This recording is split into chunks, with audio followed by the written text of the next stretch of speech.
Hello guys, ಇಲ್ಲಿ urgent message ಬರ್ತಿದೆ ನೋಡಿ. ನಿಮ್ಮ ಪಾರ್ಟ್ನರು ಸ್ಪೈ ಮಾಡ್ತಿದ್ದಾರೆ. ದೂರಿಂದ ನಿಮ್ಮ ಮೇಲೆ ಗಮನವ ಇಡ್ತಿದ್ದಾರೆ. ಸ್ಟಾಕ್ ಮಾಡ್ತಿದ್ದಾರೆ ನಿಮ್ಮನ್ನು. ಇಲ್ಲಿ ನೋಡಿ, ಥರ್ಡ್ ಪಾರ್ಟಿ ಹೋಗ್ತಿದ್ದಾರೆ. ನಿಮ್ಮ ಲೈಫಲ್ಲಿ, ನಿಮ್ಮ ರಿಲೇಷನ್ನಲ್ಲಿ ಯಾರಾದ್ರೂ ಥರ್ಡ್ ಪಾರ್ಟಿ ಇದ್ದಿದ್ರೆ, ಈ ಥರ್ಡ್ ಪಾರ್ಟಿ ಅವ್ರ ಫ್ರೆಂಡ್ ಆಗಿರ್ಬೋದು, ಅವ್ರ ಮನೆಯವರಾಗಿರ್ಬೋದು, ಅವ್ರ ವೈಫ್ ಆಗಿರ್ಬೋದು, ಅವ್ರ ತಾಯಿ ತಂದೆ ಅಕ್ಕ ಯಾರು ಬೇಕಾದ್ರೂ ಆಗಿರ್ಬೋದು. ಈ ಥರ್ಡ್ ಪಾರ್ಟಿ ಹೋಗ್ತಿದ್ದಾರೆ ಗೈಸ್. ಈ ಥರ್ಡ್ ಪಾರ್ಟಿ ನಿಮ್ಮ ಪಾರ್ಟ್ನರ್ಗೆ ಹಾರ್ಟ್ ಬ್ರೇಕ್ ಮಾಡಿದ್ದಾರೆ.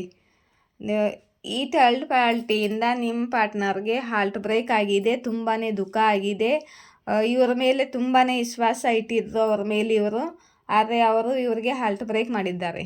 ಮತ್ತು ಥರ್ಡ್ ಪಾರ್ಟಿ ಹೋಗ್ತಿದ್ದಾರೆ ನೋಡಿ guys. Third party move on ಆಗ್ತಿದ್ದಾರೆ.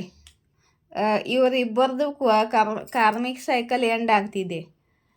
ಇವರಿಬ್ಬರ ನಡುವೆ ಇದ್ದ ಕಾರ್ಮಿಕ್ ಸೈಕಲ್ ಎಂಡ್ ಆಗ್ತಿದೆ. ಇವಾಗ ಥರ್ಡ್ ಪಾರ್ಟಿ ಮೂವ್ ಆನ್ ಆಗ್ತಿದ್ದಾರೆ. ಆಯಿತಾ? ಇಲ್ಲಿ ನೋಡಿ, ಯಾಕಂದರೆ ನಿಮ್ಮದು ಲಕ್ ಚೇಂಜ್ ಆಗಿದೆ. ನಿಮ್ಮ ಡಿವೈನ್ ಟೈಮ್ ಬಂದಿದೆ. ಇವಾಗ ಟೈಮು ನಿಮ್ಮ ಕಡೆಗೆ ಕೆಲಸ ಮಾಡುತ್ತೆ. ನಿಮ್ಮ ಸ್ಪಿರಿಟ್ ಗೈಡ್ಸು, ನಿಮ್ಮ ಏಂಜಲ್ಸು, ನಿಮ್ಮ ಸಿಸ್ಟರ್ಸು ಎಲ್ಲ ನಿಮ್ಮ ಕಡೆಗೆ ಕೆಲಸ ಮಾಡ್ತಿದ್ದಾರೆ. ಇವಾಗ ನಿಮ್ಮ ಇಷ್ಟ ದೇವರು ಒಟ್ಟಿನಲ್ಲಿ ಟೈಮು ನಿಮ್ಮ ಕಡೆಗೆ ಕೆಲಸ ಮಾಡ್ತಿದೆ. ಇವಾಗ ಚೇಂಜ್ ಆಗಿದೆ ಟೈಮು. ಇಲ್ಲಿ ನೋಡಿ, ನಿಮ್ಮ ಪಾರ್ಟ್ನರು ತುಂಬ ರಿಗ್ರೇಟು ಮತ್ತು ತುಂಬಾ ರಿಗ್ರೆಟಲ್ಲಿದ್ದಾರೆ. ಇವರಿಗೆ ತುಂಬ ದುಃಖ ಆಗ್ತಿದೆ. ರಾತ್ರಿ ನಿದ್ದೆ ಬರ್ತಿಲ್ಲ. ನಾನೇನು ತಪ್ಪು ಮಾಡಿದೆ ಅಂತ ಯೋಚನೆ ಮಾಡಿ ಇವರು ರಿಗ್ರೆಟ್ ಆಗ್ತಿದ್ದಾರೆ. ನಿಮ್ಮ ಬಗ್ಗೆನೂ ತುಂಬ ಯೋಚನೆ ಮಾಡ್ತಿದ್ದಾರೆ. ಇವರು ನಿಮ್ಮನ್ನು ಬಿಟ್ಟು ಇವರ ಜೊತೆ ಇವ್ರನ್ನ ಆಯ್ಕೆ ಮಾಡ್ಕೊಂಡಿದ್ದಕ್ಕೆ ಇವ್ರದ್ದು ಹಾರ್ಟ್ ಬ್ರೇಕ್ ಆಯಿತು. ಇವ್ರ ಹಾರ್ಟ್ ಬ್ರೇಕ್ ಆದಾಗ ನಿಮ್ಮ ಬಗ್ಗೆ ಇವರಿಗೆ ಯೋಚನೆ ಬರ್ತಿದ್ದೆ. ಇವರ ಥರ್ಡ್ ಪಾರ್ಟಿನ ಆಯ್ಕೆ ಮಾಡ್ಕೊಂಡಾಗ ನಿಮಗೂ ಕೂಡ ಹಾಗೆ ಆಗಿರುತ್ತಲ್ವ. ಇವರು ಈ ಕಮೆಂಟ್ಮೆಂಟ್ ಕೊಡಬೇಕು ಅಂದ್ಕೊಳ್ತಿದ್ದಾರೆ ಇವಾಗ ನಿಮ್ಗೆ. ಆದರೆ ತುಂಬ ದಿವಸದಿಂದ ಕಮೆಂಟ್ಮೆಂಟ್ ಕೊಡಬೇಕು ಅಂದ್ಕೊಂಡ್ರೂ ಕೂಡ ಇವರು ಆ್ಯಕ್ಷನ್ ತೊಗೊಂಡಿಲ್ಲ. ಆಮೇಲೆ ಹೋಗುತ್ತಲ್ಲ, ಸ್ಲೋ ಆಗಿ ಹೋಗ್ತಾ ಇದ್ದಾರೆ. ಇವರ ಕುದುರೆ ನಡೀತಾನೆ ಇಲ್ಲ. ಇವರು ನಿಂತಲ್ಲೇ ನಿಂತಿದ್ದಾರೆ. ಬರೀ ಯೋಚನೆ ಮಾಡ್ತಾರೆ ಕೊಡಬೇಕು ಅಂತ. ಆದರೆ ಇವರು ಆ್ಯಕ್ಷನ್ ತಗೊಳ್ತಿಲ್ಲ. ಇವರು ತುಂಬಾ ಡಿಲೇ ಮಾಡಿದ್ದಾರೆ, ತುಂಬಾ ಲೇಟ್ ಮಾಡಿದ್ದಾರೆ. ಇವ್ರದ್ದು ಟೈಮ್ ಔಟ್ ಆಗ್ತಾ ಬಂದಿದೆ. ಇವಾಗ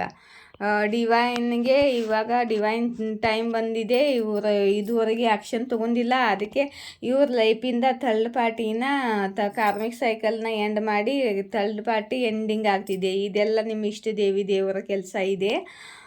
ಥರ್ಡ್ ಪಾರ್ಟಿ ಎಂಡ್ ಆಗ್ತಿದೆ. ಮತ್ತು ನಿಮಗೆ ನ್ಯಾಯ ಕೊಡ್ತಿದ್ದಾರೆ ಯೂನಿವರ್ಸ್. ನಿಮಗೆ ನ್ಯಾಯ ಕೊಡ್ತಿದ್ದಾರೆ. ಯಾಕಂದರೆ ನಿಮಗೆ ಅನ್ಯಾಯ ಆಗಿದ್ದರೆ ನಿಮಗೆ ನ್ಯಾಯ ಸಿಗಲಿದೆ ನಿಮ್ಮ ಇಷ್ಟ ದೇವರ ಕಡೆಯಿಂದ.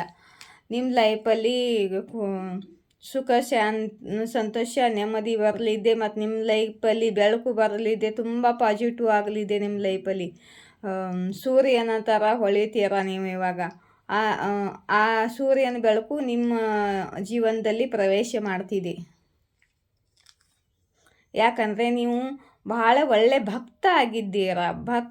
ದೇವರ ಭಕ್ತಿ ಮಾಡಿದ್ದೀರಾ. ನಿಮ್ಮ ಮನಸ್ಸು ತುಂಬ ಶುದ್ಧವಾಗಿದೆ. ನೀವು ತುಂಬ ಒಳ್ಳೆ ದೇವರ ಭಕ್ತ ಆಗಿದ್ದೀರಾ. ಅದಕ್ಕೆ ದೇವರು ನಿಮಗೆ ನ್ಯಾಯ ಕೊಡುತ್ತಿದ್ದಾರೆ. ನಿಮ್ಮ ಪಾರ್ಟ್ನರಂತೂ ಆ್ಯಕ್ಷನ್ನೇ ತಗೊಳ್ದಿರಲಿಲ್ಲ ಇದುವರೆಗೆ. ದೇವರು ವೇಟ್ ಮಾಡಿ ಇವರಿಗೆ ಅವಕಾಶ ಕೊಟ್ಟು ಇವಾಗ ಥರ್ಡ್ ಪಾರ್ಟಿ ಜೊತೆ ಇವ್ರ ಕಾರ್ಮಿಕ ಸೈಕಲ್ ಎಂಡ್ ಆಗ್ತಿದೆ. ಥರ್ಡ್ ಪಾರ್ಟಿನೇ ಮೂವ್ ಆನ್ ಆಗ್ತಿದ್ದಾರೆ ಇವಾಗ. ಇದೆಲ್ಲ ನಿಮ್ಮ ಇಷ್ಟ ದೇವರ ಕೆಲಸ. ಇಲ್ಲಿ ನೋಡಿ, ನಿಮ್ಮ ಇಷ್ಟ ದೇವರು ಹೇಳ್ತಿದ್ದಾರೆ ನೋಡಿ, ನಿಮ್ಮ ಮೇಲೆ ಏನು ಬರ್ಡನ್ ಇತ್ತಲ್ಲ ಅದೆಲ್ಲ ಎಂಡ್ ಆಗ್ತಿದೆ ಅಂತ. ಮತ್ತು ನಿಮಗೆ ಭಯ ಬೀಳುವ ಅಗತ್ಯವಿಲ್ಲ. ಬೌಂಡ್ರೀಸ್ಗಳನ್ನು ಹಾಕೊಂಡಿರಿ. ನೆಗೆಟಿವ್ ಜನರಿಂದ ನಿಮ್ಮ ಬೌಂಡ್ರೀಸನ್ನು ಫಾರ್ಮ್ ಮಾಡ್ಕೊಂಡಿರಿ. ಯಾಕಂದರೆ ನಿಮಗೆ ಸಕ್ಸಸ್ ಸಿಗಲಿದೆ. ನಿಮ್ಮದೇ ಜಯವಾಗಲಿದೆ. ನಿಮಗೆ ಜಯ ಸಿಗಲಿದೆ. ನಿಮ್ಮ ಲೈಫಲ್ಲಿ ನೀವು ಜಯ ಪಡಿತಿದ್ದೀರಾ. ನೆಗೆಟಿವ್ ಜನರಿಂದ ಕಾರ್ಮಿಕ್ಸ್ ಜನರಿಂದ ಎಲ್ಲ ನೀವು ಮುಕ್ತಿ ಪಡಿತಿದ್ದೀರಾ. ನಿಮ್ಮ ಬರ್ಡನ್ನೆಲ್ಲ ಎಂಡ್ ಆಗ್ತಿದೆ, ನಿಮ್ಮದೇ ಜಯವಾಗ್ತಿದೆ. ನಿಮ್ಮ ಇಷ್ಟ ದೇವರು ನಿಮಗೆ ನ್ಯಾಯ ಕೊಡ್ತಿದ್ದಾರೆ, ನಿಮಗೆ ಸಕ್ಸಸ್ ಕೊಡ್ತಿದ್ದಾರೆ, ವಿಕ್ಟ್ರಿ ಕೊಡ್ತಿದ್ದಾರೆ. ನೀವು ಬೌಂಡ್ರೀಸ್ ಫಾರ್ಮ್ ಮಾಡ್ಕೊಳ್ಳಿ ನೆಗೆಟಿವ್ ಜನರಿಂದ ಅಂತ ಹೇಳ್ತಿದ್ದಾರೆ. ಇಲ್ಲಾಂದರೆ ಅಂಥ ನೆಗೆಟಿವ್ ಜನರು ಬಂದು ಮತ್ತೆ ಏನಾದರೂ ಕಿತಾಪತಿ ಮಾಡ್ತಾನೆ ಇರ್ತಾರೆ, ನಿಮ್ಮ ಸಕ್ಸಸ್ನಲ್ಲಿ ಅಡ್ಡಿ ಹಾಕ್ತಾರೆ. ಅದಕ್ಕೆ ಇಲ್ಲಿ ನೋಡಿ, ನಿಮ್ಮ ಲೈಫಲ್ಲಿ ಸುಖ, ಶಾಂತಿ, ನೆಮ್ಮದಿ ಎಲ್ಲ ಬರುತ್ತೆ, ಖುಷಿ ಬರುತ್ತೆ, ಹ್ಯಾಪಿ ಫ್ಯಾಮಿಲಿ ಆಗ್ತೀರ. ಮತ್ತು ನಿಮ್ಮ ಲೈಫಲ್ಲಿ ಕಂಪ್ಲೀಷನ್ ಬರುತ್ತೆ, ನಿಮ್ಮ ಲೈಫು ಕಂಪ್ಲೀಟೆಡ್ ಆಗುತ್ತೆ, ನೀವು ಹ್ಯಾಪಿಯಾಗಿರ್ತೀರ. ನಿಮ್ಮ ಲವ್ ಲೈಫಲ್ಲಿ ನಿಮಗೆ ಖುಷಿ, ಸುಖ, ಸಂತೋಷ ನಿಮ್ಮ ಪಾರ್ಟ್ನರ್ನ ಕೂಡ ಬರ್ತಿದ್ದಾರೆ ಯೂನಿವರ್ಸು. ಇಲ್ಲಿ ನೋಡಿ, ನಿಮಗೆ 10 ಆಫ್ ಪೆಂಟಿಕಲ್ ಸಿಗಲಿದೆ. ನಿಮ್ಮ ಕರಿಯರ್ನಲ್ಲಿ ಸಕ್ಸಸ್ ತುಂಬಾ ಸಿಗಲಿದೆ. ಕರಿಯರ್ನಲ್ಲಿ ಸಕ್ಸಸ್ ಸಿಗಲಿದ್ದು ತುಂಬ ಹಣವನ್ನು ಗಳಿಸಲಿದ್ದೀರಾ. ಮತ್ತು ನಿಮ್ಮ ಬೌಂಡ್ರೀಸನ್ನು ಫಾರ್ಮ್ ಮಾಡಿ ಇಟ್ಕೊಳ್ಳಿ. ನೆಗೆಟಿವ್ ಜನರ ಜೊತೆ ಸೇರಬೇಡ್ರಿ. ಇವಾಗ ನಿಮ್ಮ ಡಿವೈನ್ ಟೈಮ್ ಬಂದಿದೆ. ನಿಮ್ಮ ಕರಿಯರ್ನಲ್ಲಿ ನಿಮಗೆ ಸಕ್ಸಸ್ಸು, ನಿಮ್ಮ ಫ್ಯಾಮ್ಲಿಯಲ್ಲಿ ಸುಖ, ಶಾಂತಿ, ನೆಮ್ಮದಿ ಮತ್ತು ಅಬಂಡನ್ಸ್, ಪ್ರಾಸ್ಪರಿಟಿ, ಗ್ರೋತ್, ಸ್ಟೇಬಿಲಿಟಿ ಎಲ್ಲ ಬರ್ತಿದೆ ನಿಮ್ಮ ಕಡೆಗೆ. ಗೈಸ್, ಈ ರೀಡಿಂಗ್ ಎಲ್ಲರಿಗೂ ರೆಸನೇಟ್ ಆಗಲ್ಲ. ಇದು ಯಾರು ತಮ್ಮ ಮೇಲೆ ಕೆಲಸ ಮಾಡಿದ್ದಾರೆ, ಹೀಲಿಂಗ್ ಮಾಡಿದ್ದಾರೆ, ಭಕ್ತಿ ಮಾಡಿದ್ದಾರೆ, ಮತ್ತು ಯಾರು ನ್ಯಾಯವಾಗಿ ನಿಂತು ಸತ್ಯದಲ್ಲಿ ನಿಂತು ಎಷ್ಟು ಜನರು ಕಷ್ಟ ಕೊಟ್ಟರು, ಎಷ್ಟು ದಿನದಿಂದ ತುಂಬಾ ಕಾರ್ಮಿಕ ಜನರು ಕಾಟ ಕೊಟ್ಟಿದ್ರೂ ಸತ್ಯದ ಮಾರ್ಗವನ್ನು ಬಿಟ್ಟಿಲ್ಲ. ದೇವರ ಜೊತೆ ಕನೆಕ್ಟ್ ಆಗಿ ಭಕ್ತಿ ಮಾಡಿ ತಮ್ಮ ಸತ್ಯ ಮಾರ್ಗದಲ್ಲಿ ನಡೆದಿದ್ದಾರೆ. ಅಂಥವರಿಗೆ ದೇವರ ಕಡೆಯಿಂದ ಜಸ್ಟಿಸ್, ನ್ಯಾಯ ಸಿಗುತ್ತಿದೆ. ಅವರ ಟೈಮ್ ಚೇಂಜ್ ಮಾಡ್ತಿದ್ದಾರೆ. ದೇವರವರ ಭಕ್ತಿನ ಮೆಚ್ಚಿ ಅವರಿಗೆ ನ್ಯಾಯ ಕೊಡಿಸುತ್ತಿದ್ದಾರೆ. ಮತ್ತು ಅವ್ರ ಲೈಫಲ್ಲಿ ಸಕ್ಸಸ್, ವಿಕ್ಟ್ರಿ, ಸ್ಟೇಬಿಲಿಟಿ ಎಲ್ಲ ಕೊಡ್ತಿದ್ದಾರೆ. ಯಾಕಂದರೆ ಅವರು ತುಂಬಾ ಕಾರ್ಮಿಕ್ ಸೈಕಲ್ಗಳಲ್ಲಿ ತುಂಬಾ ಕಷ್ಟ ಅನುಭವಿಸಿದ್ದಾರೆ. ಒಂದು ಕಾರ್ಮಿಕ್ ಸೈಕಲನ್ನು ಎಂಡ್ ಮಾಡ್ತಿದ್ದಾರೆ ಅವರೇ. ಕಾರ್ಮಿಕ್ ಸೈಕಲ್ ಎಂಡ್ ಮಾಡೋದಂದರೆ ಏನು ಸಾಮಾನ್ಯ ಮಾತಲ್ಲ. ಇದು ಯಾವುದು ಬೇಕಾದರೂ ಕಾರ್ಮಿಕ್ ಸೈಕಲ್ ಆಗಿರುತ್ತೆ. ಅಂಥ ದೊಡ್ಡ ಕಾರ್ಮಿಕ್ ಸೈಕಲನ್ನು ಎಂಡ್ ಮಾಡಿದ್ದಾರೆ ಅವರು. ಅವ್ರ ಭಕ್ತಿಗೆ ಮೆಚ್ಚಿ ದೇವರು ಇದನ್ನ ಅವ್ರಿಗೆ ಅವಾರ್ಡ್ ಕೊಡ್ತಿದ್ದಾರೆ. ಇದು ನನಗೂ ಕೂಡ ರೆಸನೇಟ್ ಆಗುತ್ತೆ. ಇದು ನಾನು ಕ್ಲೇಮ್ ಮಾಡ್ತಿದ್ದೀನಿ. ತುಂಬ ಪಾಸಿಟಿವ್ ಎನರ್ಜಿ ಇದೆ. ತುಂಬಾ ಒಳ್ಳೆ ಮೆಸೇಜಸನ್ನು ಕೊಟ್ಟಿದ್ದಾರೆ ದೇವರು. ಇದು ನನ್ನದೇ ರೀಡಿಂಗ್ ಅನ್ನಿಸ್ತಾ ಇದೆ ನನಗೆ. ಆದರೂ ಕೂಡ ನಾನು ಕ್ಲೇಮ್ ಮಾಡ್ಕೊಳ್ತಿದ್ದೀನಿ. I claim it universe. ನೀವು ಕ್ಲೇಮ್ ಮಾಡ್ಕೊಳ್ಳಿ, ಪಾಸಿಟಿವ್ ರೀಡಿಂಗ್ ಇದೆ, ಆಯಿತಾ?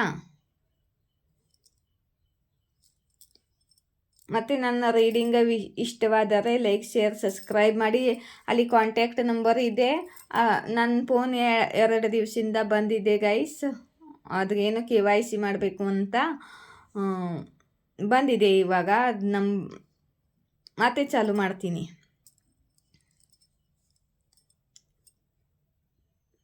ಓಕೆ, ಇನ್ನೊಂದು ಸ್ವಲ್ಪ ಮೆಸೇಜಸ್ ತೊಗೋಬೇಕು ಅಂತಿದ್ದೆ. ಕರೆಂಟ್ ಇಲ್ಲ, ಮಬ್ಬು ಆಗ್ತಾ ಇದೆ. ಚಾರ್ಜಿಂಗ್ ಲೈಟು ಹೋಗ್ತಿದೆ. ಮತ್ತು ನನ್ನ ಚಾನೆಲನ್ನು ಲೈಕ್, ಶೇರ್, ಸಬ್ಸ್ಕ್ರೈಬ್ ಮಾಡಿ, ಗ್ರೋ ಮಾಡಿ. ಮತ್ತು ಕಮೆಂಟ್ ಬಾಕ್ಸಲ್ಲಿ ನಿಮ್ಮ ಇಷ್ಟ ದೇವರದ್ದು ನಿಮ್ಮ ಇಷ್ಟ ದೇವರಿಗೆ ಥ್ಯಾಂಕ್ಸ್ ಹೇಳಿ. ಜೈ ಶಿವಶಕ್ತಿ, ಜಯ ರಾಧಾಕೃಷ್ಣ. Thank you.